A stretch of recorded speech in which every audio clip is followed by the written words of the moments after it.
Welcome everybody to the Dynamics 365 update webcast for the month of November. My name is Willem van Voorthuijsen, PTS at Companion, and with me today is also Chris Parkers, Business Development Manager for the Dynamics 365 CRM and Power Platform. First of all, I'm going to cover some news around Business Central, and then I will hand it over to Chris to talk about some promos and other stuff related to the Dynamics 365 family in general. So first, the Business Central update. I would say November is the great news month for BC partners. This time I would like to cover a few takeaways from Directions, the minor update just released a few days ago. Then I would like to talk a bit about access Business Central within Teams with only a Microsoft 365 license. We've created an how-to guide, and I would like to share that with you as well.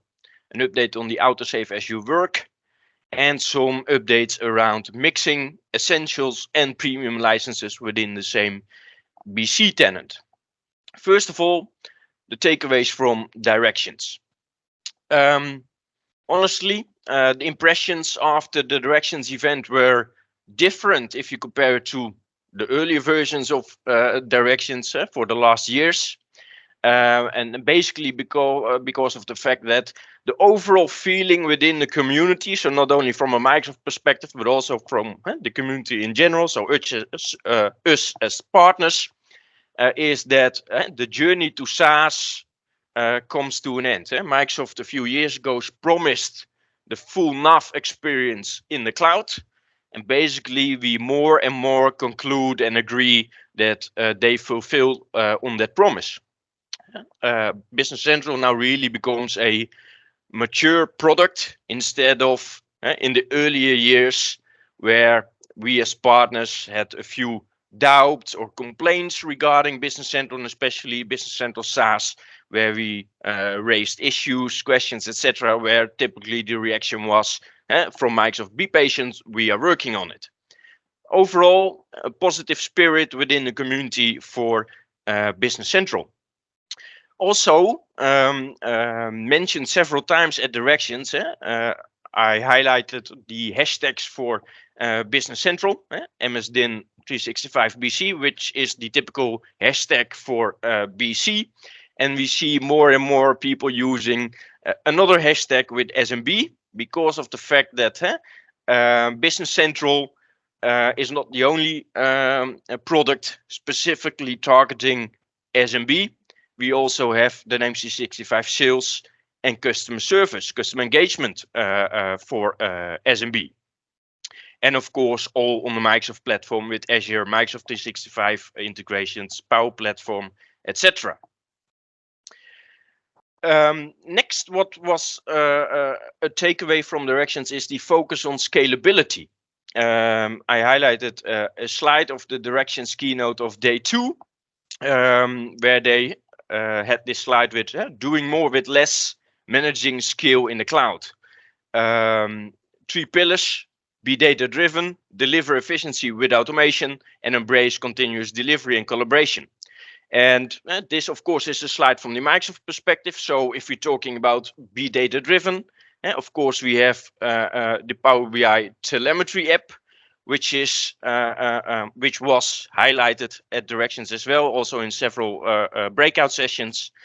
For example, the Performance Profiler and the Performance Toolkit, all to give you as the partner all the insights on what's happening in the Business Central tenants. And of course, if you have the data, if you have the insights, you're able also to deliver efficiency with automation. Think about also on the onboarding framework, the migration tooling, the admin center APIs, and now also added the Azure Logic Apps templates. Microsoft is really giving us the tools to deliver efficiency. And when we speak about embrace continuous delivery and collaboration, AO Go, the AO extensions on and from GitHub, the improvements for the delegated admins, so you as a partner, the ability to analyze report data sets in Excel, really the focus on, okay, how can we make BC as part of the platform as great as possible, so we are able to manage scale in the cloud. And then, of course, the new release, version 21 of BC, was already launched back in October, but there was still some news shared at Directions. Although, for example, the Business Central Access was already announced at Microsoft Ignite, it got the attention at least, and the broadcast time on Directions. When we speak about Business Central Access within Teams with only a Microsoft 365 license, and for sure I come back to that in a minute. And for example, one of the announcements was the additional environments with a 40% discount. We all know that if you need more production environments for Business Central at $500 per environment, that was quite pricey. And now they decided, based on the feedback from basically you, to give a discount on the additional environments you need. And last point when we talk about Directions is, of course, for you as a companion partner, watch out for the summary report, which will be available soon and shared with you. That for the brief and short look back at Directions. Next up is the minor update 21.1, just released, now applicable to update your Business Central environments with some new enhancements. Once again, of course, the Teams access with the Microsoft 365 license, the possibility to embed Business Central as tabs in Teams, in the channels or in the group chats, etc. Autosave as you work. Come back to that in a minute as well. And the last point I would like to highlight from within this minor update is that we are now able to sync users based on the environment security groups. So that's really helpful for if you only want to share a particular group of users with a particular environment in BC, and come back to that in a minute. Let's dive into Teams. With the new feature, we are able to embed Business Central data in a chat or in a channel within Teams.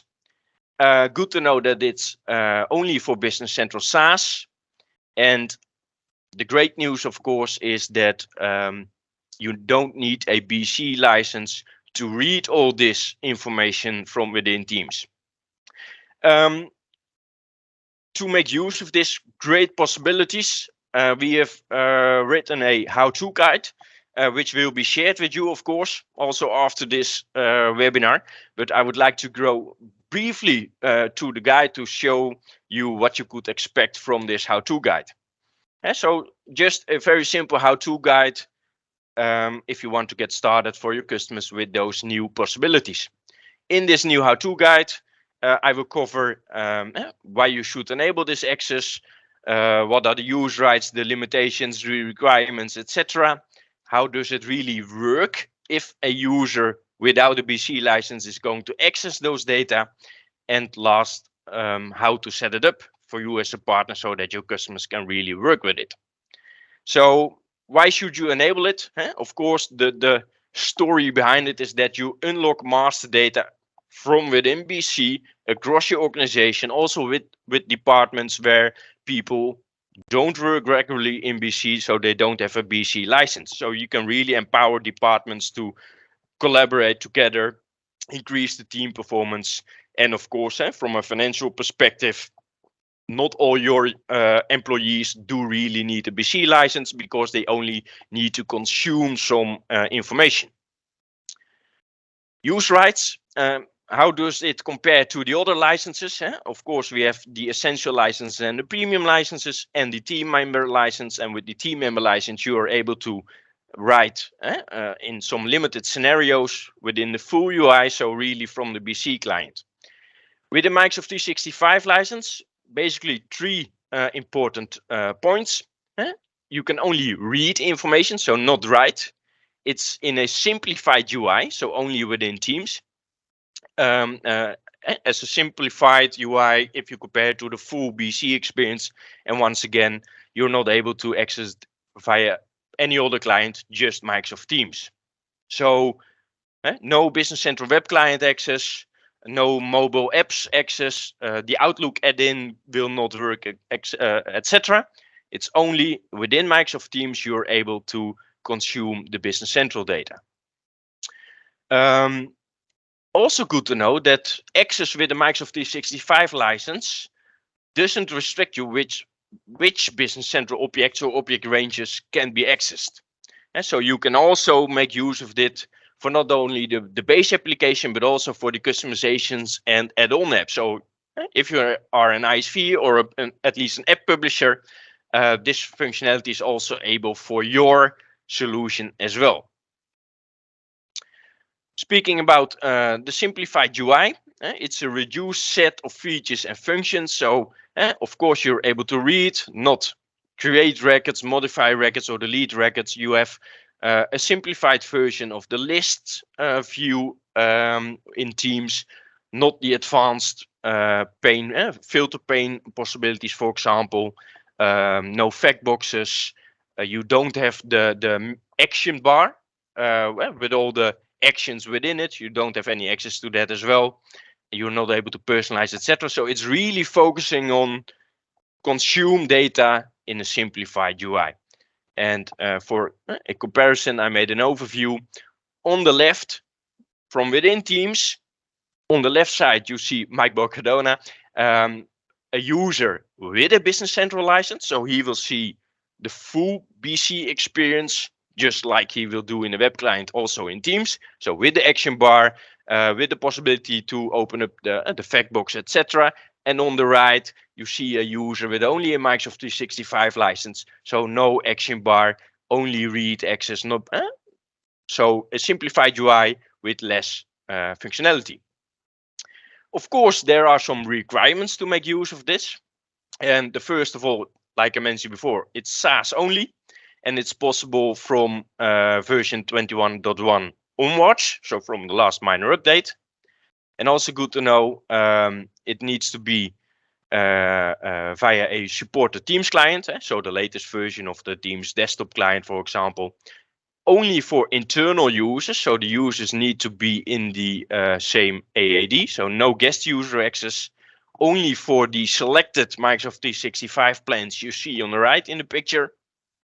And the Microsoft Teams app needs to be enabled. If you assign a Microsoft 365 license to a user in the admin center in the Office portal, you also need to enable the usage of the Microsoft Teams app if it's not on by default. And very obvious, of course, but just as a reminder, of course, at least one Business Central license must be there in the organization.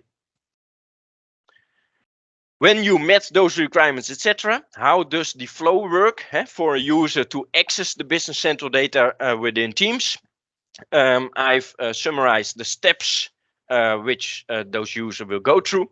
First of all, the user identity is authenticated, of course. Business Central will verify if all the minimum requirements are met. Then, as a third step, it will verify if the user doesn't have a greater license. And what do I mean with that? Is if a user also have a Business Central license, then of course he will get the full BC experience. Then of course Business Central will check if that specific environment has enabled the access with Microsoft 365 licenses, because you need to enable this feature on a per environment level. And of course the user record needs to be provisioned in Business Central.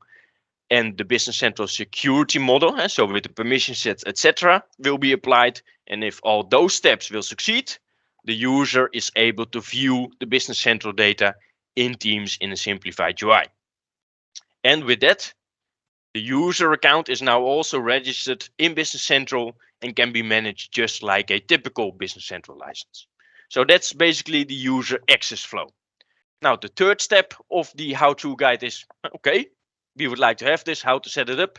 Basically a very easy 3-step process. First of all, you need to deploy the Business Central app for Teams. There are several possibilities on how to do that. I've all possibilities included in this slide. For now, I just want to highlight that that step needs to be done. So deploy the app for all employees, which of course the easiest way to go with a centralized deployment.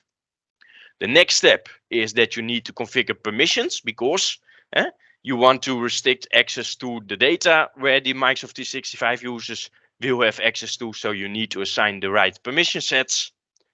I've included all the steps in here as well. And as a last step, like I mentioned before, this feature needs to be turned on a per environment level in the Business Central Admin Center. Simply switch it on, and from that moment on, if you met all the earlier requirements, you're able to make use of this feature. The last page of this how-to guide, I've included also the relevant Microsoft links on if you really want to have more in detail information about those steps, about the requirements, etc. And for those who want to test even more, I've also included a link to the detailed test completed by the MVP Jun Zhu. He has created a rather extensive blog around every step you need to take to make this happen. But this quick how-to guide will guide you through the steps to make this feature available for your customers. So that's the how-to guide. Let's go back to agenda for today. The next topic is autosave as you work. It was released with version 21.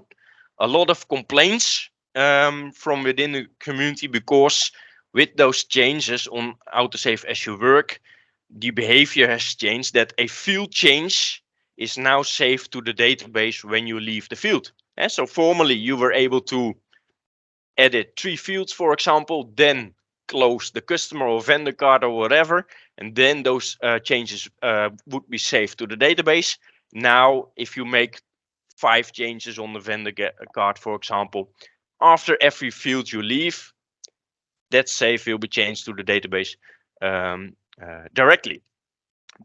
But that causes an issue, because if you have created customizations or an app which relies on, for example, on modified triggers, it can cause performance issues or even functional issues, because instead of relying on an unmodified trigger, for example, again, if you make 5 changes on a vendor card, in the former stage you had just 1 unmodified trigger, and now you would need to deal with 5 unmodified triggers, because after every field change, when you leave the field, your modified trigger runs. Microsoft has listened to the complaints from the community, and now they basically made this feature optional.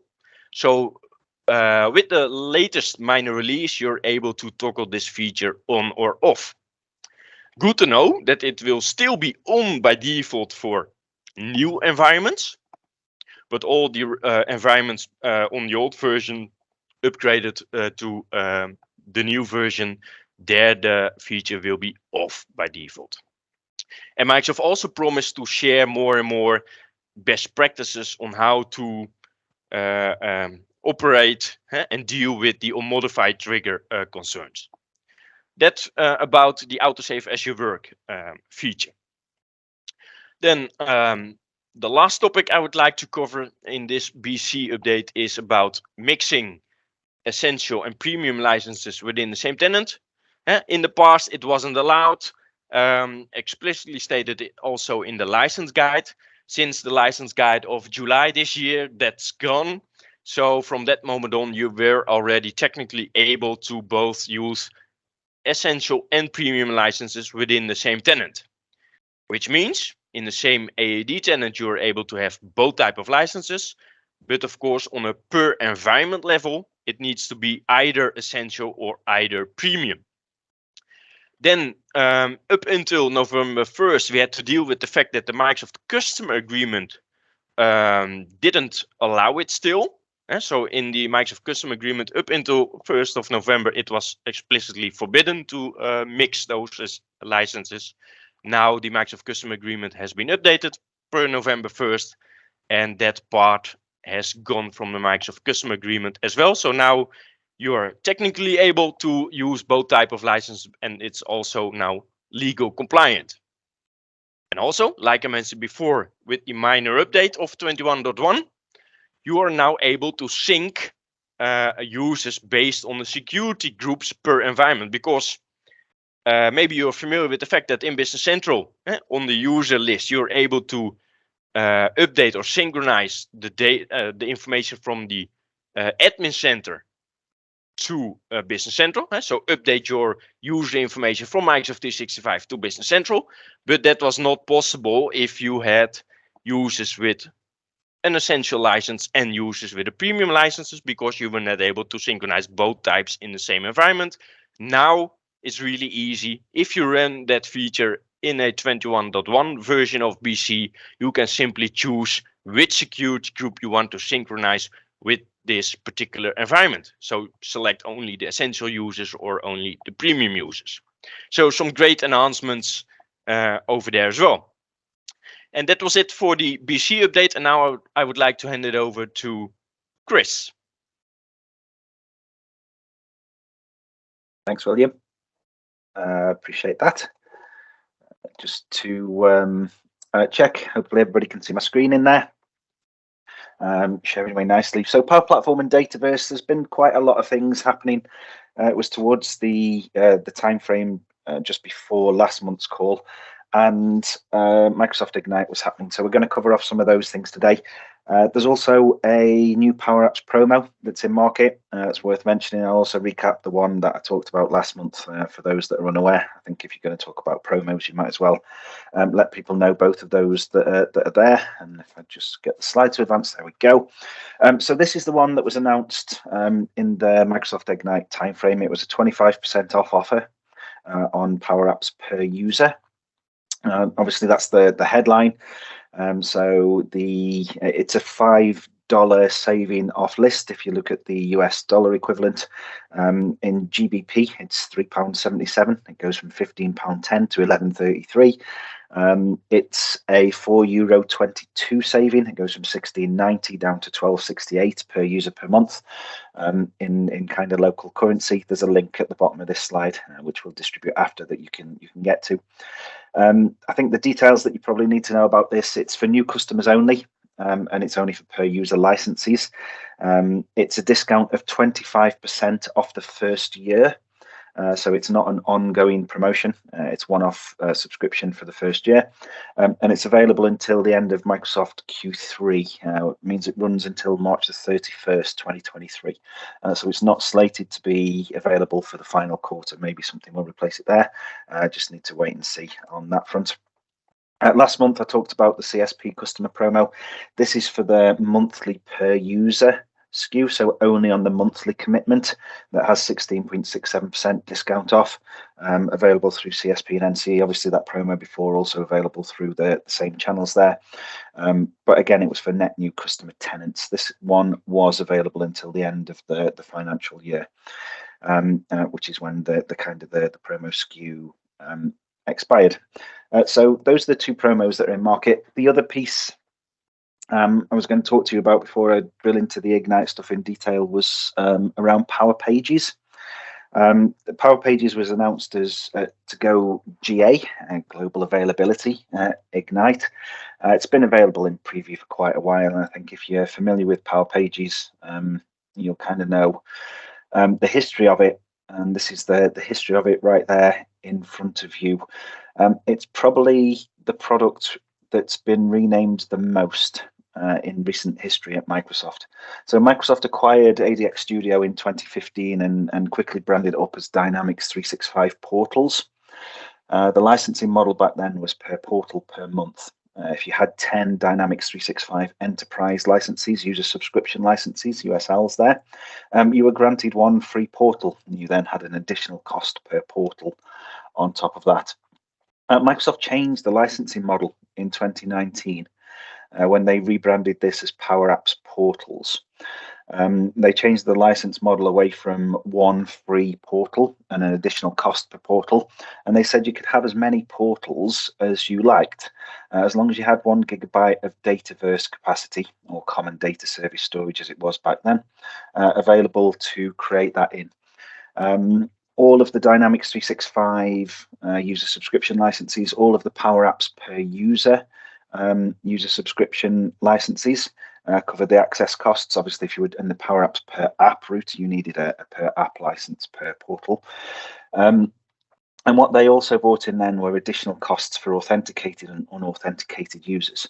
The model was slight. There was also API limits in place there, but that authenticated and unauthenticated users model had quite an impact on anybody who was using this for kind of membership based or kind of in the academic world for student recruitment, where there was a lot of kind of usage and a lot of authenticated potential usage, because one license or one login, as it was, one authenticated user, only covered 24 hours access.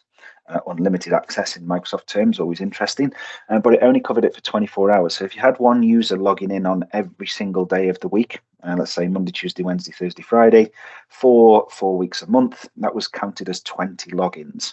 And they were sold in kind of packs of 100 logins, which was, and it was deemed to be really quite expensive. The unauthenticated page view models were sold as 100,000 page views, again within a calendar month, and then the API limits on top of that. So obviously Microsoft got a lot of feedback around that, and as they have now, the product has had a significant kind of upgrade to the designer and the way in which it operates, but they rebranded it again to Power Pages earlier in 2022, and that's what went GA during Microsoft Ignite.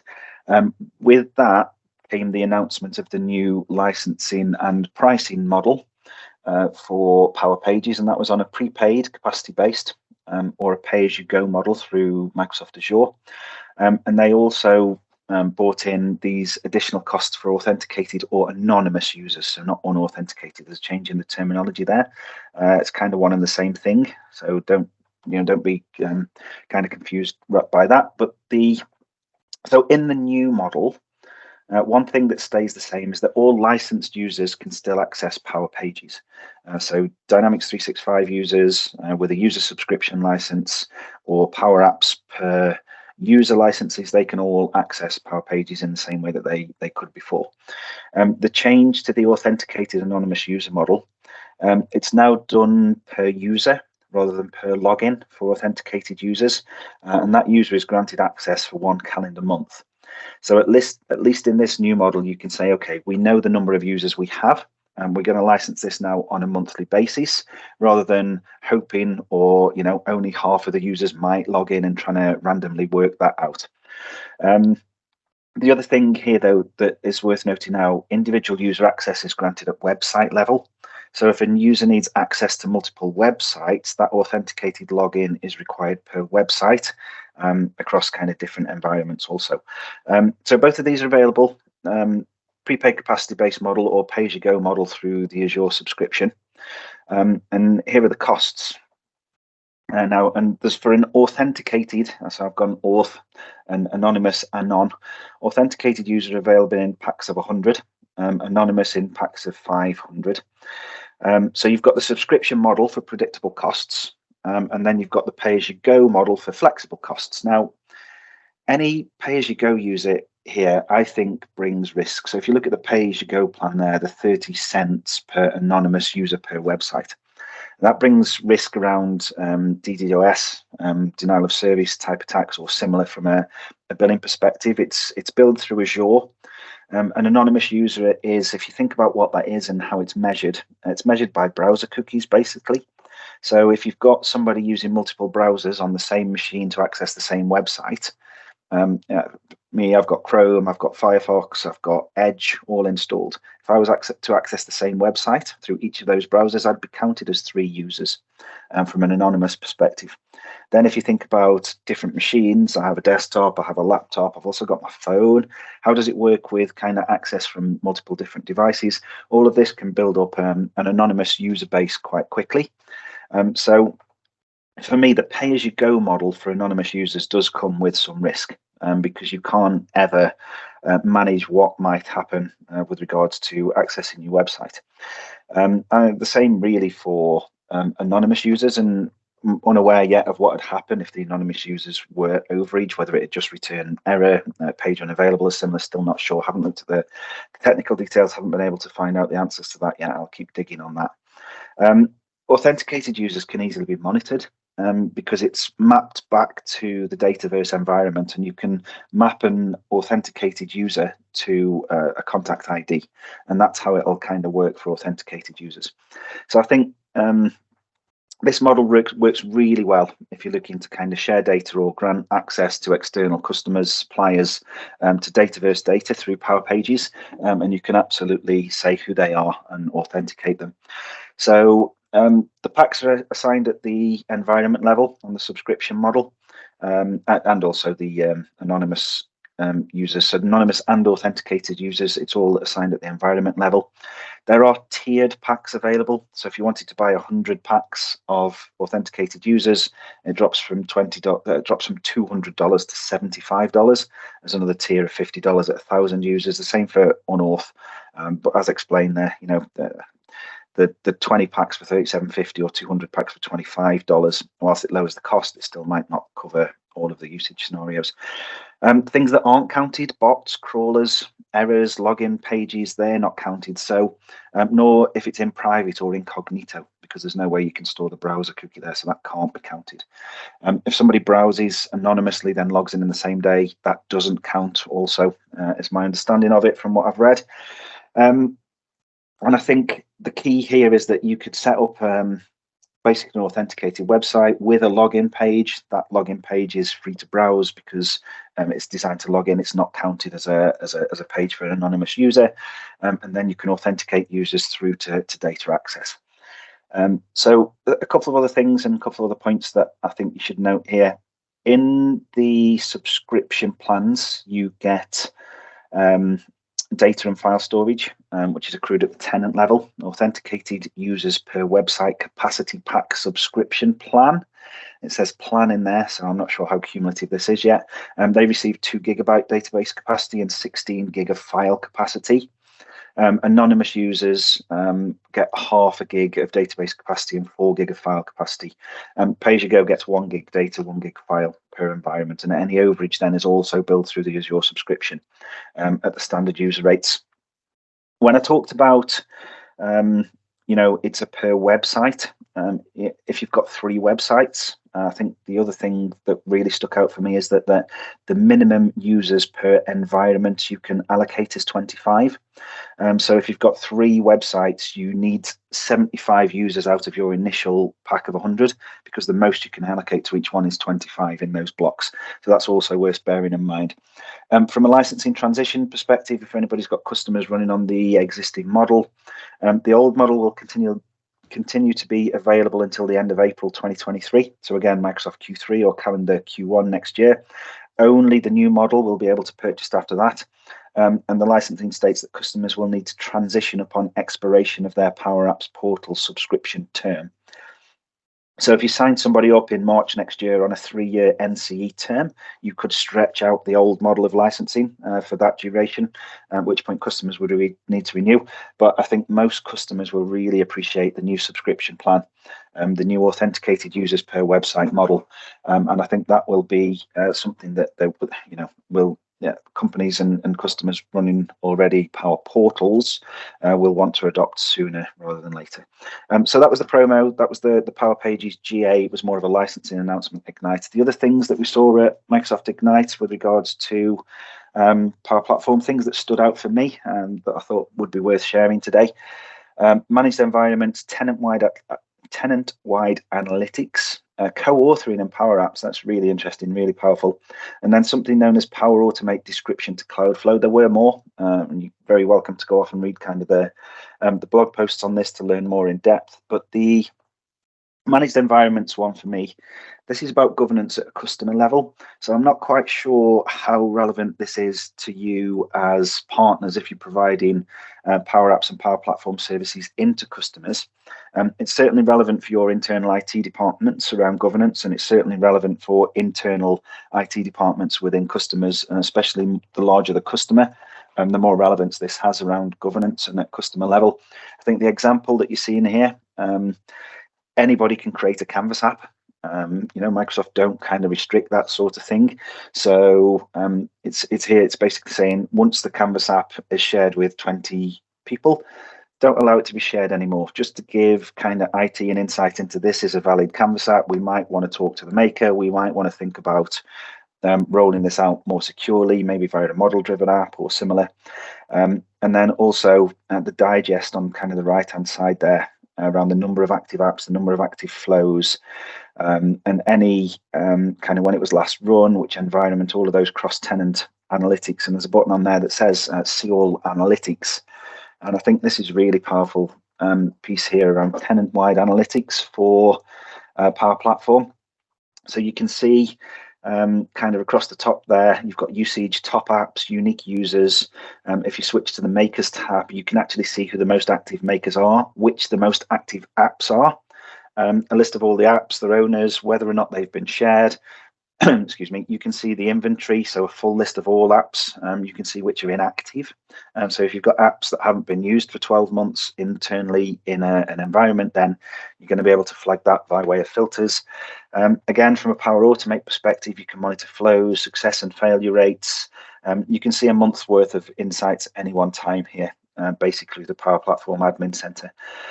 So those are the kind of the new features that are in there. If you did want to analyze your data for longer than a month and you wanted to retain that, the Microsoft route is to use Azure Data Lake. So you can build advanced analytics and a longer retention period on top of that. So it's kind of enterprise focused, but I thought it was really fascinating because knowing that's there, and also if you work with your customers and you work in their tenants and you help them to kind of manage and you're trying to drive the Power Platform conversation and be their outsourced app maker for similar, you would probably also want to know what was going on inside that environment from a customer perspective, to see if there's opportunities to help or even just to drive conversations. So I thought worth flagging that tenant-wide analytics piece there. The next piece, this is something that really resonates with me in Power Platform. Application lifecycle management and the ability, obviously from a companion perspective, we have the cloud partner panel where you can upload an app once and you can deploy it out to multiple different tenants in one go. Microsoft are bringing that kind of capability directly to Power Platform, although we still don't see this being cross-tenant from a deployment perspective. It's for kind of single tenant deployments as far as we can see. But if you want it to run through development, test and into production, they've now got these Power Platform pipelines. So think about Azure DevOps, but on a smaller scale, say not cross-tenant, and think about that purely within the context of Power Platform. That's where you can see this application lifecycle management piece coming along. So again, bringing greater governance for IT, allowing makers to easily move solutions from environment using kind of secure pipeline. So it will do environment to environment, so you can move it different environments. It's cross-tenant, that we're not sure whether or not it's going to be possible for. It doesn't look likely. But you can also then, it's going to allow IT to see and know when apps are being designed, when they're being deployed from development through to production, because you've got all of the reporting piece on there from an analytics perspective as well.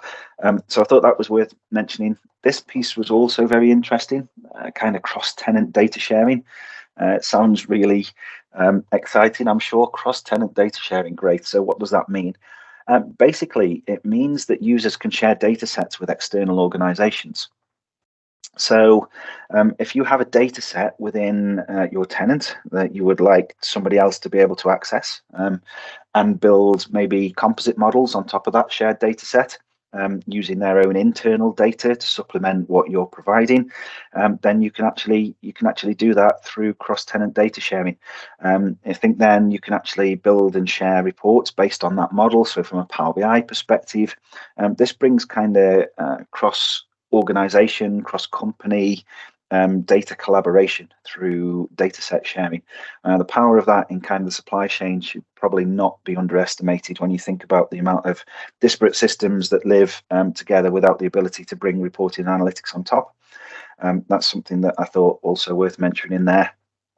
Co-authoring and Power Apps, really powerful.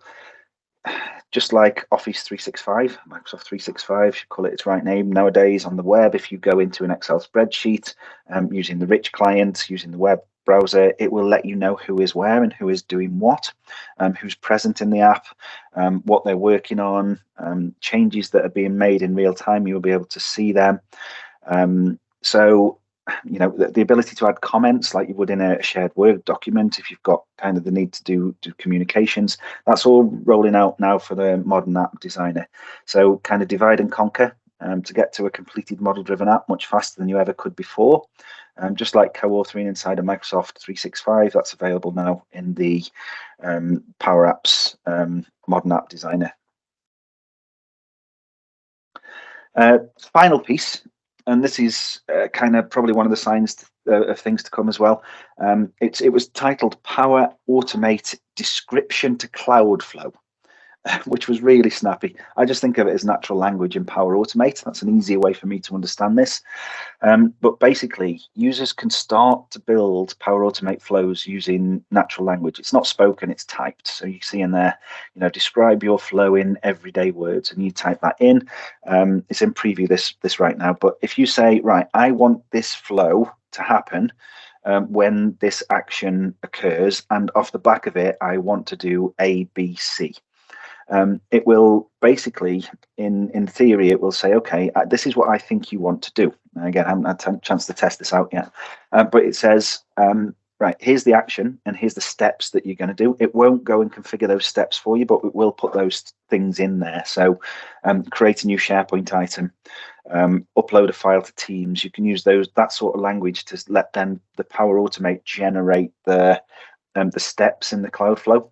So to streamline that, you're still going to have to go off and configure those things also when you finalize the flow within Designer. So that's in preview, as I say, not rolling out just yet, but that was one of the other things. So just as a very quick kind of Ignite summary, I think Power Pages, the licensing model update, managed environments, tenant-wide analytics, co-authoring of Power Apps, external data to sharing as well, and then the Power Automate description to Cloudflow were the things that I thought would be most relevant to share with you today. And that's all I've got this month. Hopefully that was valuable. We look forward to quickly taking a look to see if there's any questions, seeing if there was any questions for William. Otherwise, thank you very much for your time. Once again, we know it's valuable and we appreciate you spending it with us. And we look forward to seeing you again next month.